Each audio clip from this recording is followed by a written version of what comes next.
Buenas noches, bienvenidos a Punto Económico. El día de hoy, como siempre, tenemos 3 entrevistas. La primera de ellas se va a tratar sobre el tema de contrataciones con el Estado en obras públicas. Para eso tenemos al señor Guido Valdivia, él es representante de CAPECO, de la Cámara Peruana de la Construcción, y vamos a hablar un poco sobre lo que podría implicar, bueno, ha implicado en realidad desde que se ha dado la ley y el reglamento el año pasado, una diferencia entre lo que es inversión extranjera e inversión nacional. La segunda parte del programa vamos a hablar sobre un sistema que tiene ADEX y que ha modificado, que está, digamos, relanzando, que es el ADEX Data Trade. Es un sistema que va a ayudar, o que ayuda en realidad, a los exportadores a obtener información importante para poder hacer pues sus envíos, información con respecto a cuál es la demanda, por ejemplo, cuál ha sido la demanda en los últimos años de diferentes productos, de diferentes partidas arancelarias en el mercado, en los mercados, diferentes mercados de destino. Y vamos a hablar con Beatriz Tubino, ella es gerenta central de exportaciones de ADEX, para que nos comente un poco cuáles son los cambios en esta herramienta para los exportadores. Y en la tercera entrevista vamos a tener con nosotros a Víctor Saldaña, el gerente general de Inmobiliaria Saldaña, y vamos a hablar un poco sobre la importancia que tiene, digamos, para aquellas personas, por ejemplo, que contratan en una compraventa de inmueble o en un alquiler, digamos, cuáles son las cosas que las personas deberían estar mirando para evitar ser estafados probablemente a la hora que compren algún bien y terminan de repente comprando un inmueble que no tiene las mismas especificaciones que se habían definido inicialmente con el vendedor. O en el caso de alquiler también, cómo, digamos, protegerse, pequeños tips importantes, detalles que uno tiene que tomar en cuenta, por ejemplo, para que ambas partes se protejan en un contrato cuando ambas partes alquilan, por ejemplo, un bien inmueble. Y así abrimos la noche de hoy en Punto Económico con la primera entrevista con el señor Guido Valdivia, él es representante de la Cámara Peruana de la Construcción CAPECO, y vamos a hablar sobre este proyecto de decreto supremo que busca el trato igualitario entre las constructoras nacionales y las extranjeras. ¿Qué tal? Buenas noches. Bienvenido a Punto Económico. Gracias por invitarme. El año pasado salió una ley y luego su reglamento, que es, digamos, la nueva ley de contrataciones con el Estado, y dentro de ella se hablaba sobre el tema de las obras públicas y se establecía una diferencia entre, digamos, las contrataciones que una empresa nacional y una empresa extranjera podría hacer. ¿Puedes comentarnos, por favor, sobre este tema? Sí, en realidad lo que CAPECO expresó fue la necesidad de ajustar este reglamento en 3 puntos. Uno es en el referido a la acreditación de la experiencia de consorcios, tema que ya ha sido resuelto a través de una directiva de la OCE.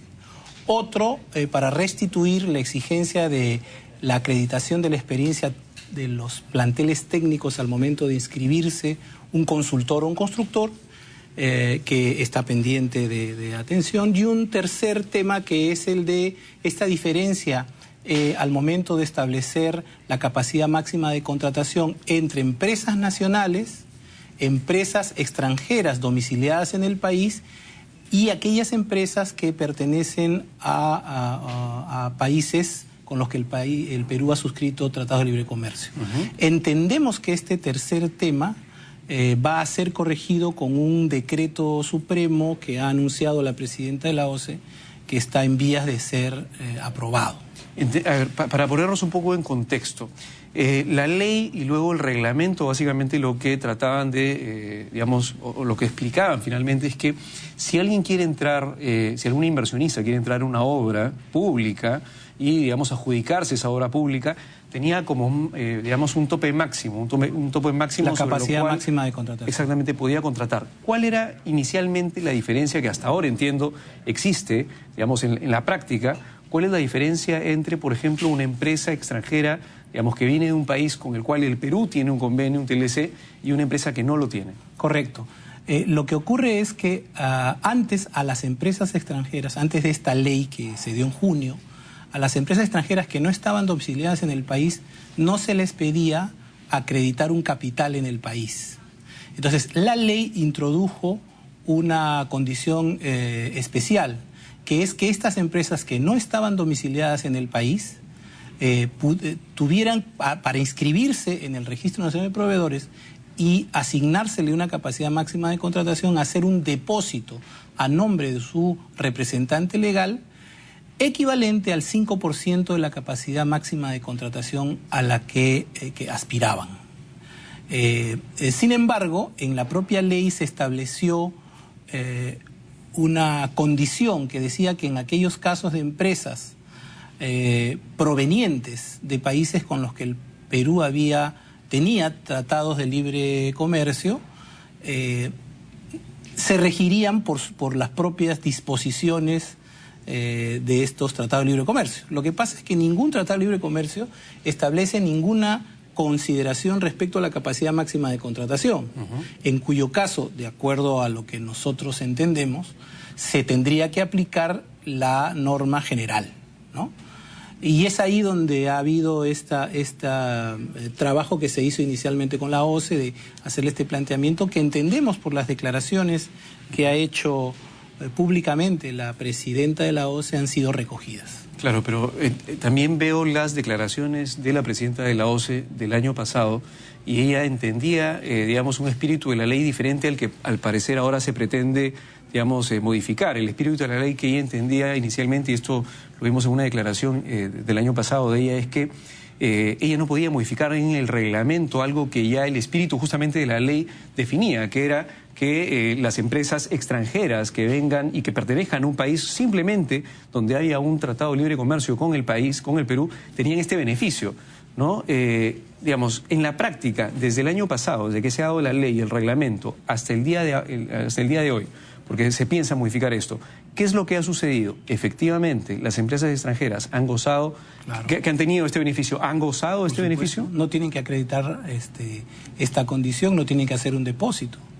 Y eso trae dos consecuencias. La primera consecuencia es establecer una diferenciación, un trato no igualitario ante la ley, pero segundo, se reproduce el problema que existía y que dio origen a la ley, que es que empresas que no tienen respaldo económico por tener problemas en sus países de origen o por no tener un compromiso en el Perú, ganen obras y luego estas obras tengan problemas de ejecución. Eso ya ha ocurrido. Por eso es que se dio la ley, precisamente. Es decir, para ponerlo en sencillo y la gente nos entienda, una empresa quiere contratar con el Estado por obras por 100 millones de dólares. Correcto. Entonces el Estado te dice bajo la ley, bueno, si quieres contratar conmigo 100 millones de dólares tu capital tiene que ser de 5 millones. Y ese es el como mínimo que tienes por que supuesto. Tener, 5 millones de dólares. Exactamente. Si tú eres una empresa extranjera no domiciliada en el país, obviamente no tienes acá un capital, entonces lo que tú tienes que hacer es un depósito por ese monto en una cuenta del sistema financiero peruano a nombre de tu representante legal. Dinero que no está inmovilizado, es un dinero que se puede mover internamente sin ningún problema. Y eso mismo, desde nuestro punto de vista, es lo que disponía la ley para las empresas provenientes de países con TLC, ¿no? Lo que la ley, desde nuestro punto de vista, y entendemos que ha sido recogido esto, vamos a ver qué cosa es lo que dice el Decreto Supremo, lo que se ponía en la posibilidad de que el Tratado de Libre Comercio estableciera un régimen específico de condiciones de contratación, en cuyo caso ahí sí regían las condiciones específicas. Pero en todos los tratados de libre comercio que nosotros hemos revisado, lo que se propicia es justamente que no haya un trato desigual al extranjero, ¿no? Al de la otra parte, pero en ningún lado se dice que la desigualdad perjudique al del país parte, no tiene mucho sentido. Entonces, aspiramos a que este razonamiento, esta forma de preservar el espíritu de la ley haya sido recogida. Por supuesto, nosotros tuvimos un contacto con los equipos técnicos de la OCE y les hicimos ver nuestra posición. Entendemos o esperamos que pues esa posición inicial de ellos se haya modificado.